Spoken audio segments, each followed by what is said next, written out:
Welcome to Still Growing in Grace, a program dedicated to inspiring joy, giving hope, and delighting in grace. I'm Mike Zenker, and I'll be sharing with you a message of hope that will expand your understanding of God's love and amazing grace. God already deeply loves you, totally accepts you, and really, really likes you.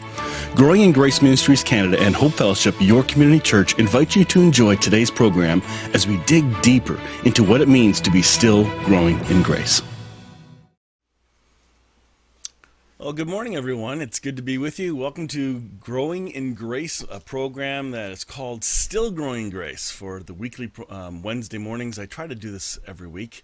Sometimes I do it twice. Sometimes I skip a week, but it's a lot of fun sharing the journey of growing in grace. Today's topic is a continuation in the series.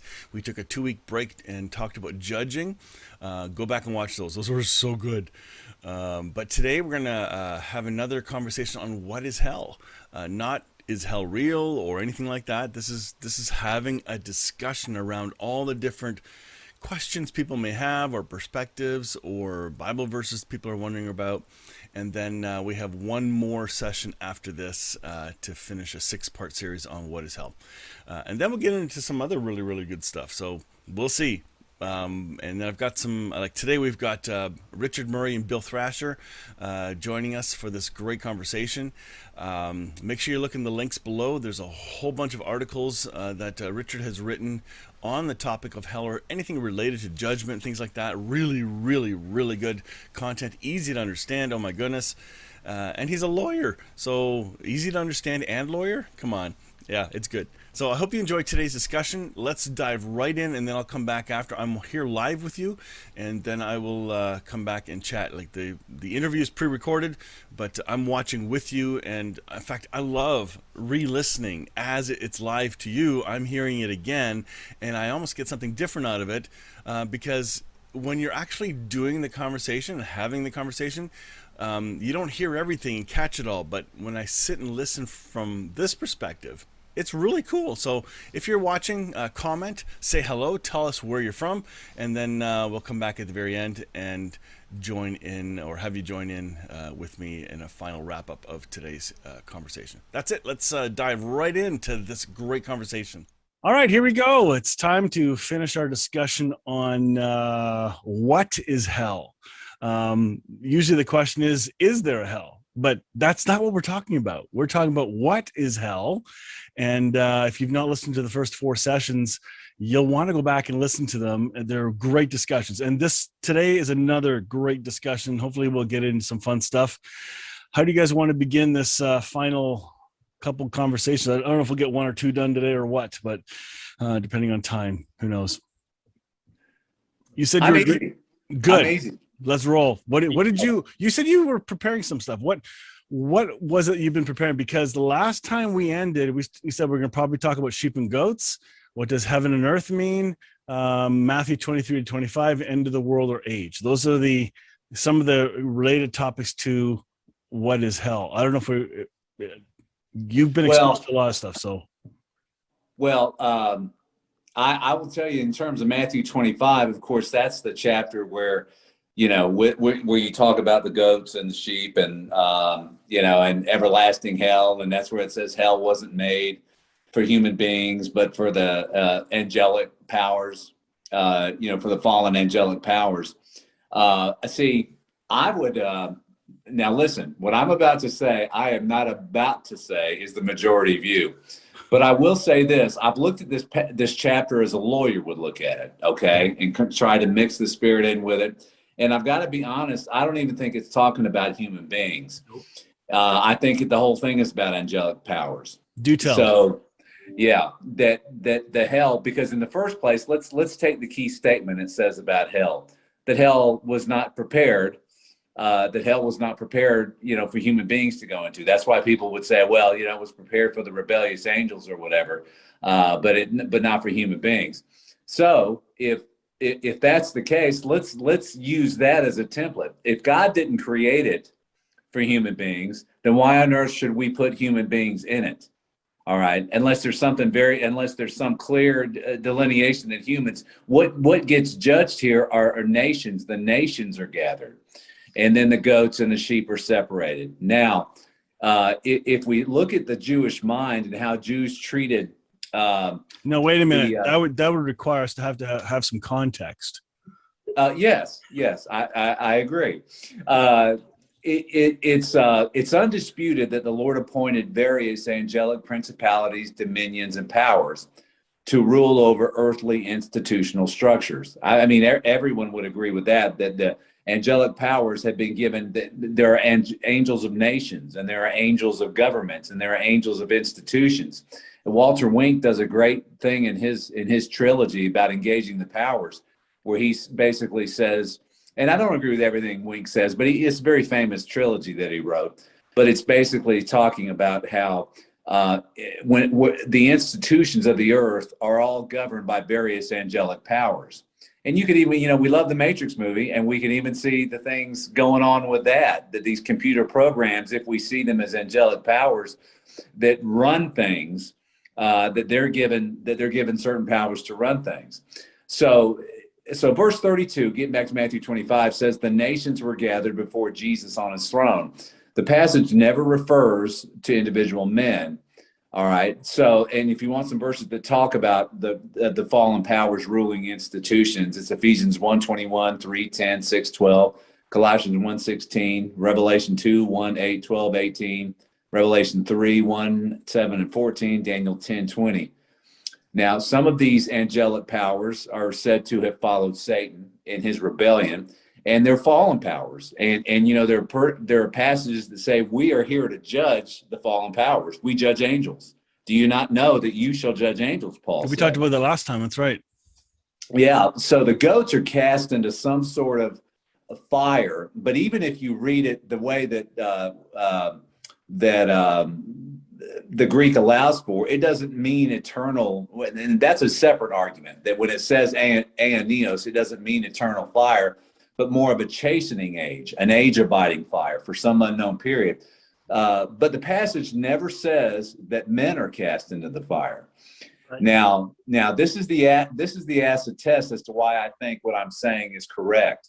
Because look at what determines whether they go to hell or not. It's not faith in Christ. That's what the rest of the New Testament says determines who goes there and who doesn't. You don't have faith in Christ, then the common belief is you're cast into hell. But this says, but here we see that the angelic powers are judged differently. They are judged rather on how they perform systematically as agents and facilitators of justice and mercy. And what does it say? You didn't feed the poor. You didn't care for the poor. You didn't visit the prisoner in his affliction. You didn't take care of the disadvantaged. That seems to be, there's no mention of faith anywhere in that. All right. So again, wouldn't it make sense that angelic powers would be judged by how just the government was, how it took care of its poor, how it took care of its hungry, how it took care of its prisoners? Did it treat its prisoners did it visit them in their affliction? Did it try to help them and restore them? So if that's the case, and let me read this. This is from a book called The Unseen World: Christian Reflections on Angels, Demons, and the Heavenly Realm. It says the ancient notion of angels of the nations suggests that they were regarded as the guardians of social order, that behind every nation, tribe, and social structure, there is an angel molding its character and maintaining its continuity throughout time. So here's what we know for sure. We know that angelic powers are judged. We know that the flames in Matthew 25 were created as a place of judgment for both Satan and the angelic powers. That's what it says. Well, I'm not making that up. That's what it says. And that verse is in passage 25, Matthew 25:41. 3, that whatever is being judged in Matthew 25 is not the issue of faith in Jesus, but rather the unwillingness to care for the poor, weak, and the imprisoned. That's what's being judged. In other words, this institution, this government is not doing what God created angelic powers to do, and that's to take care of the weak and the oppressed. 4, we know that what are being brought together before the throne of Jesus to be judged here are all the nations. And then by nations, I would take that to be the angels of the nations, okay, the powers of the institutions. And then 5, that the angelic powers work on some level in the operation of nations and institutions, as I said. 6, that goats often represent ruling demonic entities in the Bible. To the devil in particular, the serpent, the goat, and the dragon have been attributed as his symbols. So the goats here are talking about the goats that are separated are the fallen powers that have followed Satan. All right, because the goat, and you go all throughout, the scapegoat in the Old Testament is the Azazel goat, and Azazel is one of the names of Satan. All right, so again and again, you can track the concept of the goat to refer to the devil, and even Isaiah 14:9. If you read it literally, it talks about the goat-like leaders of the earth who have rebelled against God. Zechariah 10:3 says, against the shepherds my anger has grown hot, and against the goat-like leaders I shall hold an accounting. Again and again, goat, and then Isaiah 13:21 actually has the term goat-shaped demons in it. So the whole point of it is goats throughout the Old Testament, throughout the Hebraic mind, come to mean demonic powers. Well, and yeah, go ahead. No. I'm basically. I think I don't want to sit here and write a book on this. I know it sounds like I'm reading a book, but I think we shouldn't construe these things in the way that's the most consistent with God's character. And even if you say that, Richard, you're wrong, I don't believe a word of that. Well, then the fire that it's talking about in there doesn't mean eternal torture. It's an age chastening fire. So I got you 2 arguments. And so that even the angels are being judged with a view for their redemption. Yeah. Which is what Origen believed, and that's what got him in hot water. So I'll shut up. I think I've said enough. No. I tend to lean very much in the same alignment with you, Richard. I've read this many times, and I made an allegory toward humanity because I think there's a way of doing that, and I'll quickly address that in a second. But I think it's pretty clear. It says nations right at the beginning. So, I mean, I think that's the funniest part about this is people have for so long made this about humanity and individuals, and it just doesn't even say that right in its own, the title. I'm looking at it right here. It says, when he comes in his glory and the angels with him on his, the nations will be gathered before him. It's not talking about people. It's talking about collectives, hive-mindedness, right? And my only kind of point to make is I think there's an opportunity for our listeners or people who are following here to understand that this angelic thing that you describe, I think that there's other words that are just as synonymous with the same concept that maybe takes away some of the religious stigma that comes along with angels and stuff like that. You could call it, quantum. You could call it hive-mindedness of institutions, right? There's the collective consciousness. I don't know what angels are, if they're independent ontological things or 2 little things that sit on your shoulders. I don't know, and I'm okay not knowing, right? But the point is that collective, or that independent from an individual consciousness, is what's being judged here, not an individual. And I would wholeheartedly agree with you in this particular passage. And you're right.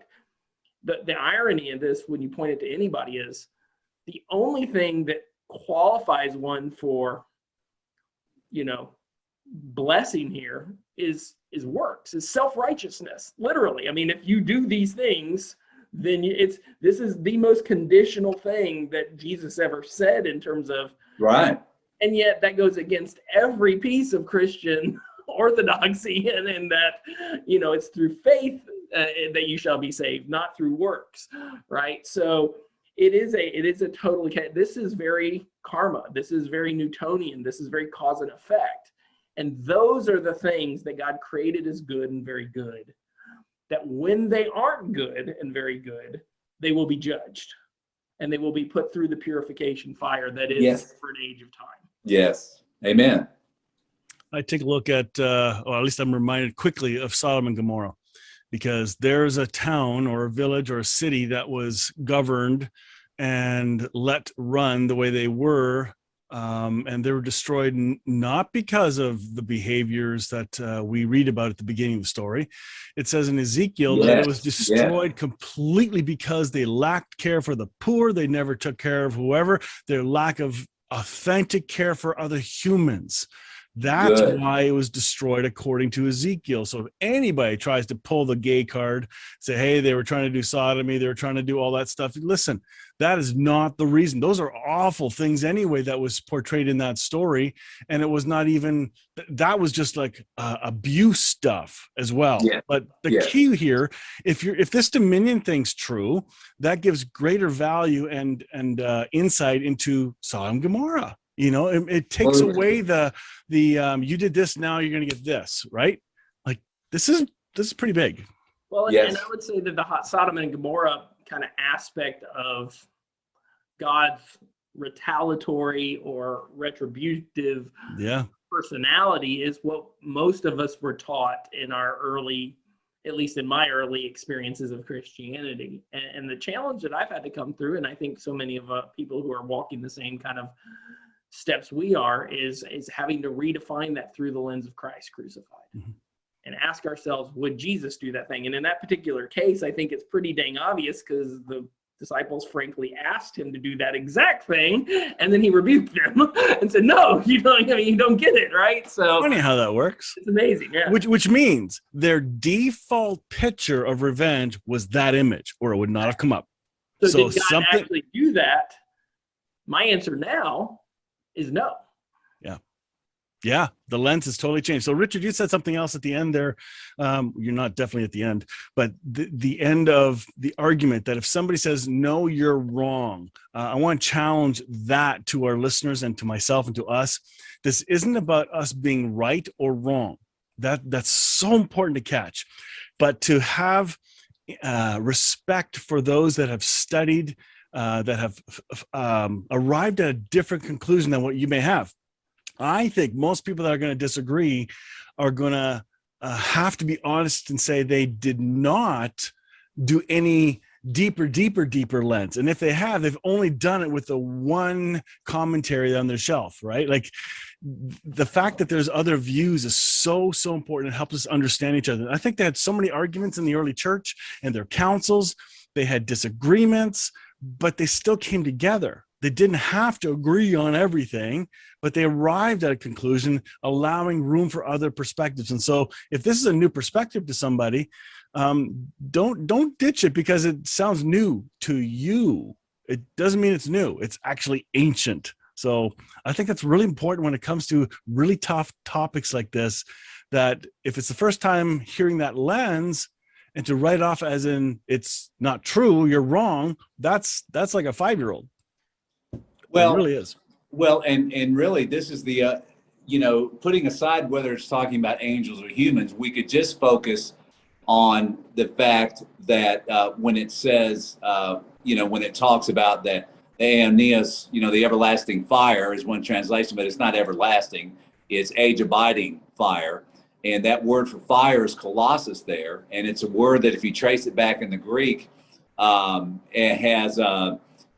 there's two words for punishment. One is timoria, and the other is colossus in the Greek. But colossus has carries the idea that it's for the betterment of the person who's committed the offense.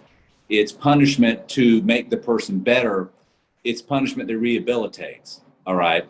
And actually, the word colossus was also used to speak to pruning. You prune bushes so that they come out with fuller growth. That's a related usage of it. So the whole point of it is, let's just forget about who it's talking about. We can hit it from that angle. You forget about who it's talking about and just say, what does this tell us about how God punishes? This is the only word for punishment used in the Gospels. So it ought to be pretty important. The word punishment that I see in terms of Jesus punishing anybody in the afterlife, this is the only passage in the Gospels. All right. Let me share this. Let me share the screen with you because this is coming from a quote that at least I created the quote, attributing it to you. Okay. But this is from our last conversation we had on judging. God judges to console and cure. The world judges to condemn and accuse. God's judgment is not punitive, but rather curative, which fits this topic as well. Yes.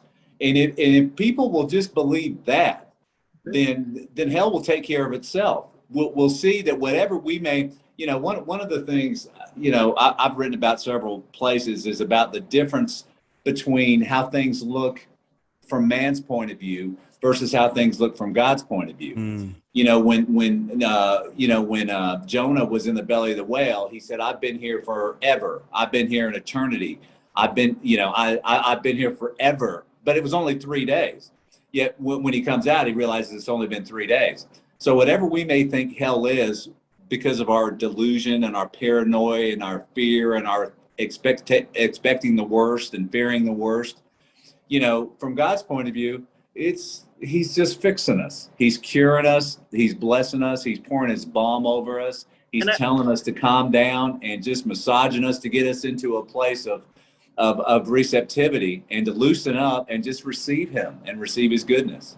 And I would say, again, to people that are listening, I think this could be encouraging. That I would, you guys can speak for yourself, but I would guess that none of us are denying that there is some sort of post-mortem experience that can be very, and I'll use the word tormenting, potentially for an individual.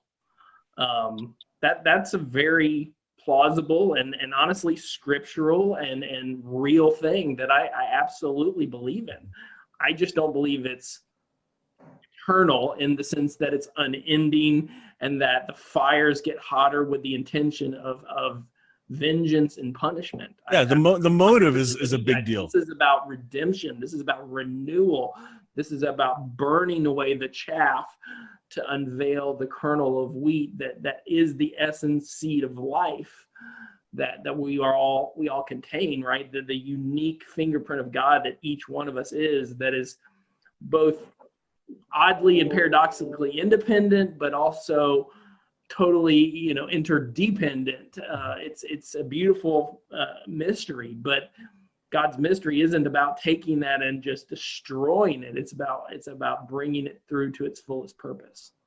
I've seen enough articles and blogs and even chapters and books on the love of God being the fire. The fire is the love of God, and it'll pour onto the believer, and the believer will go, "Wow, this is amazing." The unbeliever, they're going, "What? Get this away from me. I'm uncomfortable with this. I don't know this. What is this?" It's like hugging your kid as a teenager and they do not want to be hugged, and it's love. It's still the same love, but the receptors in the individual is the perception. So to see it that way, that really changes the lens of things. I remember, I think I was like 16 or 17, laying in bed after a Pentecostal church youth group meeting where he preached on hellfire and brimstone. Like literally it was, and I thought, but you began to talk with God as love. I remembered that. And then I was up till 3 or 4 in the morning thinking, if God loves the world, how does this hell thing work? Like I couldn't figure it out. It just did not make sense. And I was 16 or 17, and at that age, don't knock kids that are questioning things because their brains are just fine. Yeah. Just because you're not packaging it right. And, if they're challenging you, that means you're packaging it right. Well, and I would say this in support of what you both have just said, that 1 Corinthians 3 is talking about a postmortem fire, that we go through the fire. And, if your life has been built on Christ, then it goes through the fire unburned, because you have silver, gold, bronze, the metals, they go through it unharmed. But if you built your life on wood, hay, not on Christ, on wood, hay, and stubble, that gets burned. And it says the person who goes through the fire suffers loss, though they themselves will be saved, yet as by fire. Right. So the loss then are those aspects of our false identities, which we have tenaciously clinched onto with our values, with our thinking, with our emotions. We've got a clinch response. They used to say your hand could freeze to the sword. You clench the sword so tight it freezes to it. And I think a lot of our minds and our emotions and our souls have clenched and frozen onto these false identities of who we are, what we fear, what we dread. And we've defined ourselves by these things, but the Lord comes in this fire And listen, and we got to remember this. We got to remember this. This is the most important passage in the Bible on this, in my opinion. And it's the Sermon on the Mount. I knew you were going to say that. I knew it. Matthew 5 through 48, 38 through 48. Matthew 5, 38 through 48. 48 saying that God, be perfect, just like your heavenly Father's perfect. And actually it says, therefore be perfect. So you have to look at what the therefore is there for at the previous 10 verses. And it says, everything about God that makes him special and perfect is that how he treats his enemies, those who hate him, including those who reject him. And that's when he says you turn the other cheek, you walk the extra mile, you give the extra garment. He wants this, you give him the coat. He wants your shirt, you give him your coat. He sends rain on the just and the unjust alike, bountiful rain. He loves his enemies. He prays for those who despitefully uses them. He blesses his enemies. That's what makes him perfect. So why wouldn't that apply to a post-mortem judgment? If it applies to a post-mortem judgment, then what is he doing? He's doing what Paul called overcoming evil with good. He overcomes hate with love. He overcomes it. So, and Paul said, when you do that, it heaps coals on someone's head. And I like to call those cathartic coals. These are coals of conviction on somebody's head that it hurts, it burns, but it brings you into a cathartic experience to where you're now able to receive the Lord. And that's what you were saying about, we don't want to be hugged. We may be repelled by the Lord's hug. But then the point is his goodness, we will begin to melt slowly but surely into the Lord's arms. And we won't resist that. We may hit him in the chest and say, let me go, let me go. But then the more we feel his arms surround us, the more we'll just yield and lean into it. And then all the defiance will be gone. And all the wood, hay, and stubble will be gone. That sound like Jesus? It sounds like Frosty the Snowman. I'm melting. Sorry. So I had a thought on that as well. What if on postmortem, the love of God is so great towards every one of his creation that they are walking through that fire not alone, but escorted by angelic beings through the fire, those who understand, that carry and lift up while the fire's on. Like I think there's more going on in the spiritual world than we realize or have been told. Absolutely. So to even have a suggestion that there's a continued change after we die in these earth suit, because our spirits do not die. So listen, the consciousness I think is still there. I don't know what gets burned off. Is it the ego consciousness is eliminated? I believe it is. But then the true self and whatever happens, like we won't know it all on the other side. That we're not God. So there's going to be more learning, more growing, more maturing going on, more going on, But I think the angels play a role in this. And if they're ministering angels and their role is to minister and usher us into the presence of God, what are they going to minister to us while we're being ushered after the earth suit's been ditched and the veil's been lifted? Do you think we're going to see more clearly than we did before? You betcha.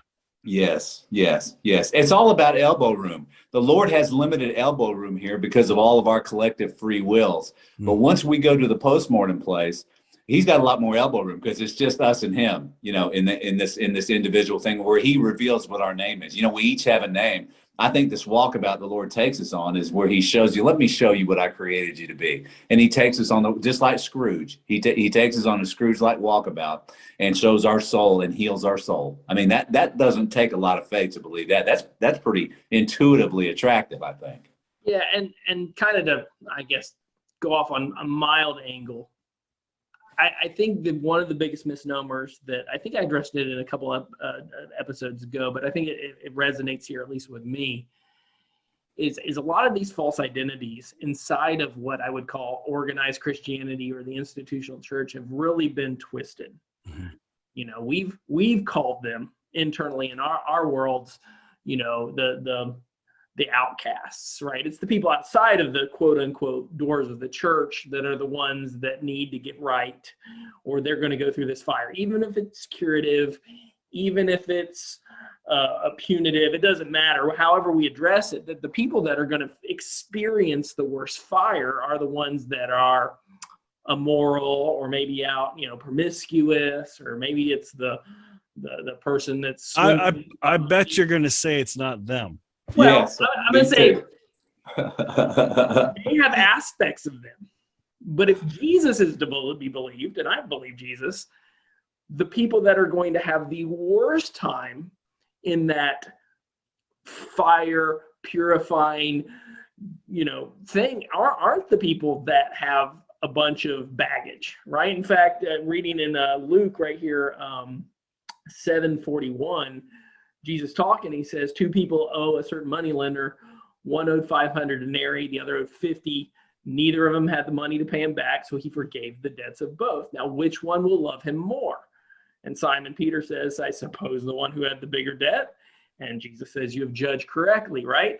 So the people that we, judge as having bigger debts to God, however we define that, the murderer. Pretty judgmental when you think about it. Yeah, the murderer, again, the person that we're judging as having a amorality that might prevent them from being loved by God.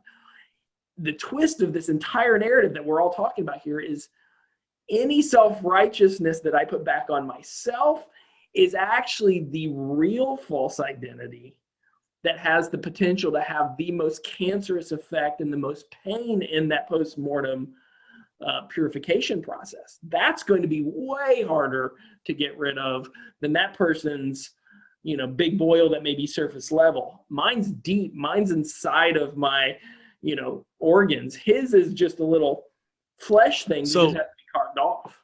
So imagine, go ahead. No, I was just going to say, Paul is such a good example of what Bill just talked about, because there's Saul killing Christians, zealously being self-righteous, 100% committed to it. And yet Paul says, I'm chief sinner. I was a chief sinner, which supports what Bill is saying. I'm the first among sinners. And I think it's because of his religious zealotry, that he was saying that. Yeah. But then he gets a name change. And, to the Hebrew, name meant nature. But he gets a nature change. He's no longer known as Saul. He's known as Paul. That's the real identity God called him to. And his fire, it's just his hellfire was on this side of death. But it's the same concept. Whether we're all going, if we welcome the fire on this side, it'll burn us on this side as we cooperate, and it'll be better and sooner. Sooner is always better. Okay. But if whatever's not touched by the fire, whatever's not purified, then God, in the afterlife, he takes us on a walkabout and cures us. So it's really, just connect the dots. They're all there. I think Bruce Walkup says it best in his series on what is the gospel.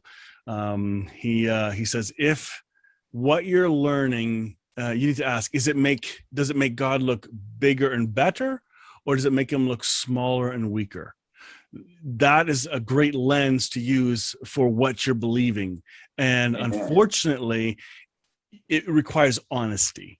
Like, do you hang on to the doctrine that you've just grown up with, or are you willing to put that lens on that doctrine and go, wait a minute, this is actually quite limited. This is quite exclusive, not inclusive. I'm in, you're not, us versus them.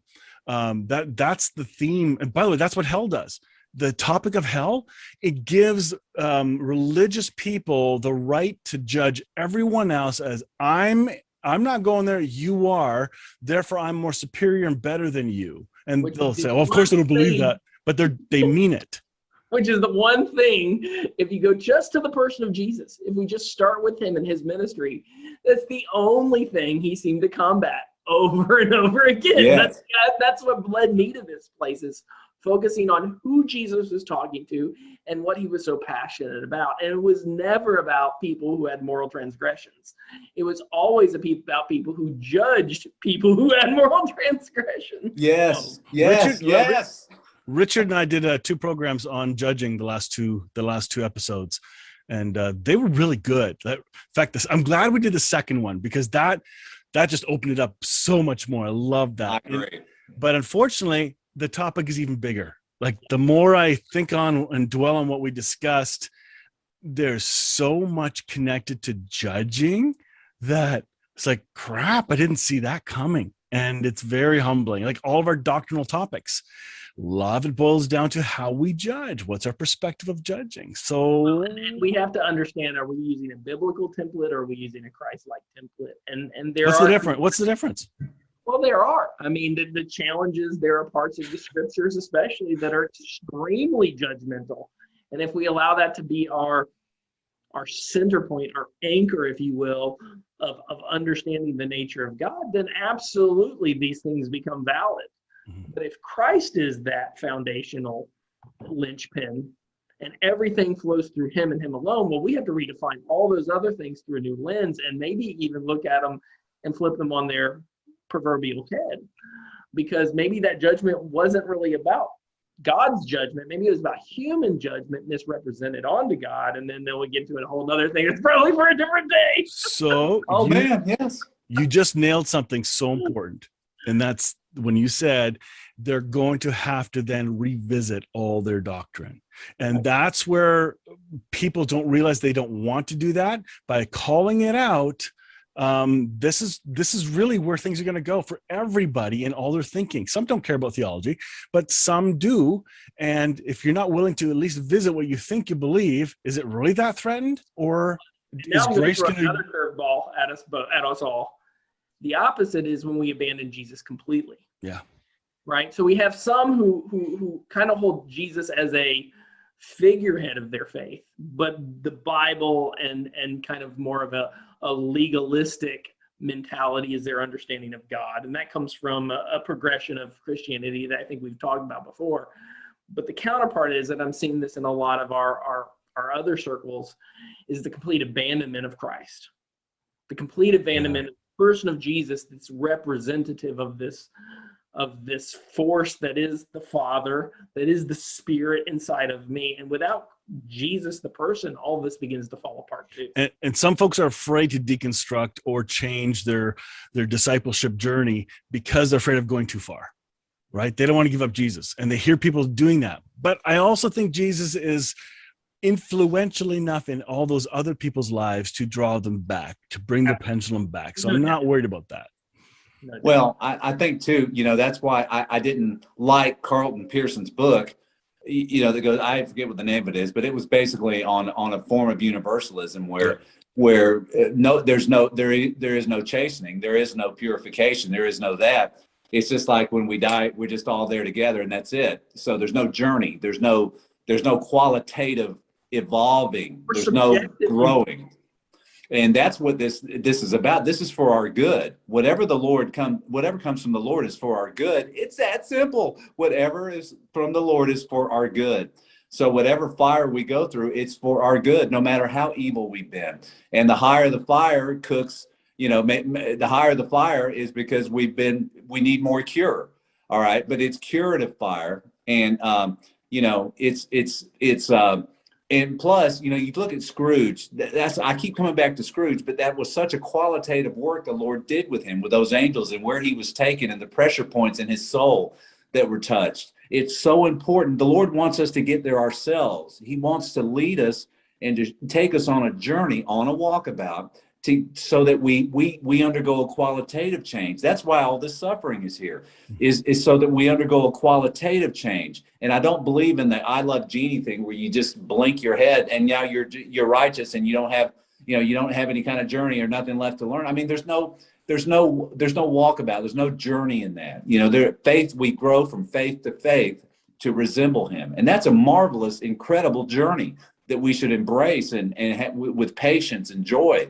And I think if we get away from this instant thing to where you move Jesus to the margin and then it's just, we'll just, when it's all over with, we're just all be in heaven. That'll be the end. And I think that's, Einstein said it this way. He said, make things as simple as possible, but not simpler than possible. And I think when we make things too simple, and we talked about reductive, and Mike, that term reductive in our other thing the other day. When you oversimplify something, you take the quality out of it. You take the quality, endurance. It's through faith and patience we inherit the promises of God. And that word for patience means a joyful endurance. It's through faith and joyful endurance that we inherit. And God wants to do quality work in us, and that takes time in the pressure cooker.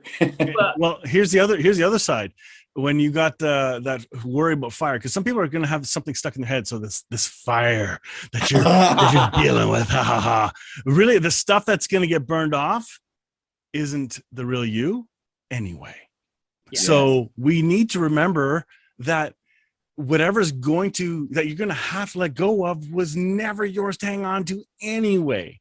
So this is all about the goodness of God for your good. And that's what I want to, so I think when we get talking here, there's some funny things that happen even before we start talking, I think on camera. Mike is wearing a tie. I guess if you're only listening, you don't see that. And where were you, Mike? And how did it conclude? Because I think this has a point I want to make. Oh, okay. Well, I just had a funeral, and the person was non-religious, and we had to close off the service after the Lord's Prayer. I said, and now for a traditional closing song. And I sat down smirking under my mask, and they played the Monty Python, Always Look on the Bright Side of Life. That's how we ended and walked out of the service with the casket. So it's a non-religious, non-Christian ceremony. And you played Monty Python, close out this thing, and I think this is a metaphor. There's a beautiful allegory going here.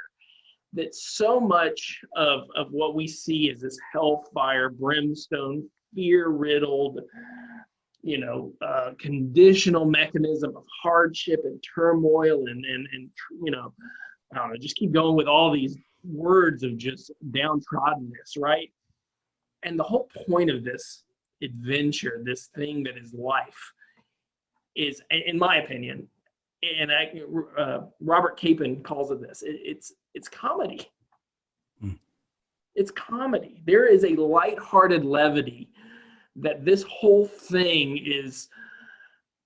It doesn't mean we won't get slapped over the head every once in a while, just like the Three Stooges used to poke each other's in the eyes, and there can be like these moments of ow and oh and bang and bonk, but there's this party that is the point of all of it, that is a lightness, right? Richard, you wrote about lightness yesterday, but I mean there's kind of a homonym kind of thing going on where light is light, but it's also a levity, right? An enlightening, a getting more free, less pressure on us to be able to perform. And now we can just kind of laugh, even in the face, right? You just said joyful endurance, long suffering, but through the suffering, we're the person in the room going, is that guy crazy, or is he just having a good time? I wrote this a long time ago. Well, I guess it was last year in May. I said, the gospel is a form of slapstick comedy, a type of simplistic but surefire humor where the rubber bat of God's judgment strikes us while the bellows of levity and laughter and grace overflow from heavenly onlookers who see our flailing and flopping responses. The whole life is a big over-the-top satire where in the end, despite the most extreme circumstances and darkness exposed, the final punchline of ridiculously exaggerated love prevails, and not one speck of irony is left unresolved from its almost too unbelievably happily ever after ending. That's good. Wow, that's good. That's awesome. Wow. Well, let's end our hell topic on a light note. Yeah. Hey, why not? This has been a great discussion, and we could go much deeper, but that's not the point of these talks. This is about having real life, day-to-day conversations for the average person that may be pondering these topics, and giving them new language to rethink some of these topics. Because if they don't have a concept that there's a new way to see this, they're not going to look for a new way to see this. So I'm enjoying dancing around through all these.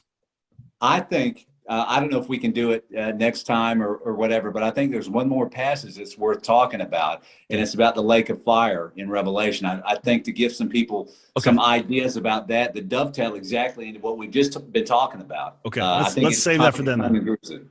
Yeah, I got to wrap up because of my time, unfortunately. So this is going to be a one session. I'm going to put on some Kevlar swimwear and then. All right. So as I'm about to hit the stop for recording, let's just say, folks, join us next time for our final conversation, and we're going to talk about the lake of fire. What is that? And I think it's going to be good news. So thanks again, Bill and Richard. This has been fun. And we'll see you next time for our final conversation on it. Alrighty, and I hope you enjoyed that conversation. That was fun. I hope you heard something you've never heard before. I hope you heard those reminders that if you revisit some of our scriptures and the Bible verses that have been used to bonk you over the head, clobber you with fear and be afraid of God, and to find out that's not its purpose and somebody has been misusing the tool, that's kind of an awakening time. So I love this. And so we are going to come back. We are going to talk about the lake of fire, which actually is one of the big scary topics that most people in the church world automatically believe in, automatically think we're all going there if you don't believe in God. And after today's session, you should have heard some hope there. If you enjoyed today's session, go back and watch the other 4. There's a whole series. Still Growing in Grace has a playlist on my YouTube channel. And I think the link is below as well. You'll find it there. But my goodness, there's all the topics we're covering. This is real life stuff. So I hope you're enjoying it. I'm going to say hello to a few people. Frida Friesen, good morning. Where are you from if you're still watching? Would love to know. And Sandra from the UK, yay! Good to see you on. Love it. And Samantha, great seeing you. I think you've moved out east, right? I think so. Jim Andrews, good morning from Portland. In fact, I got a couple people in Oregon that are connecting here. Yeah, so it'd be interesting to see or know how you heard of Still Growing in Grace in Canada here. And that's it for today. So let's just let go of that and come back next Wednesday morning, 8 a.m. And we're going to have our final discussion on what is hell and basically what is the lake of fire and how does that fit into the love of God. Like, it fits and it's not scary. That's the point. So anyway, that's it. We'll see you guys next time. Thanks for watching and share if you like this. Thanks. Bye. Join me next time on Still Growing in Grace for more good news. Enjoy previous episodes by downloading our podcast at growingingrace.ca. You can also visit hopefellowshipycc.com to find our service times and location. If this show has been an encouragement to you, please consider making a donation today at growingingrace.ca and help us keep spreading this good news. Thank you again for tuning in to Still Growing in Grace.